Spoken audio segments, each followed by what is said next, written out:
Avez-vous déjà pensé à ce qui se cache vraiment derrière le jeu Minecraft? Pourquoi fascine-t-il autant les enfants? Et si je vous disais que ce n'est pas un simple jeu créatif, mais un outil de manipulation à grande échelle? En effet, Minecraft est en réalité une arme secrète utilisée par le gouvernement français, tout est soigneusement orchestré pour que les enfants s'habituent dès leur jeune âge à miner, construire, cultiver. Vous croyez que c'est pour le fun? Eh bien ce n'est pas le cas.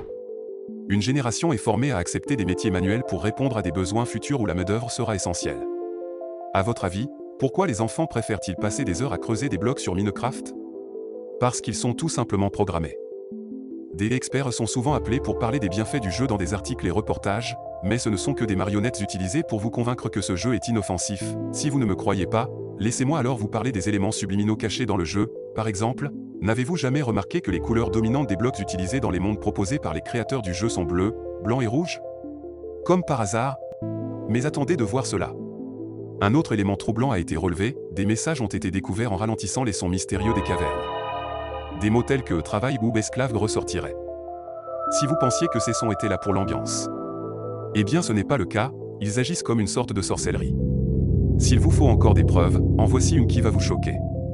Avez-vous remarqué à quel point des matériaux tels que le fer, le charbon ou le cuivre semblaient si faciles à extraire de la terre? Si c'est le cas, c'est parce que le gouvernement habitue les jeunes à manipuler ces matières, car ils devront les utiliser dans la réalité. Et qu'en est-il du mode survie? C'est en fait une métaphore de la société actuelle, les pauvres doivent constamment travailler pour survivre pendant que les privilégiés, tels que les riches et le gouvernement, profitent en étant en mode créatif.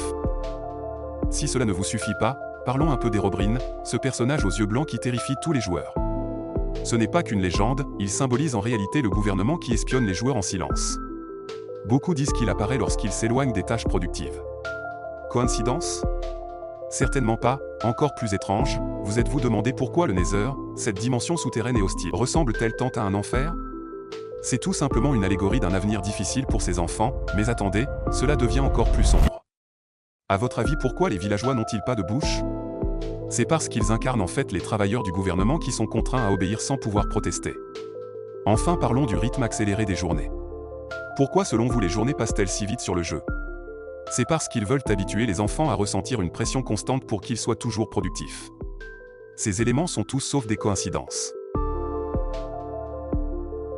Nous pouvons ainsi dire que Minecraft est en réalité un instrument de manipulation secret conçu par le gouvernement français permettant de conditionner les enfants à devenir la future main-d'œuvre du pays.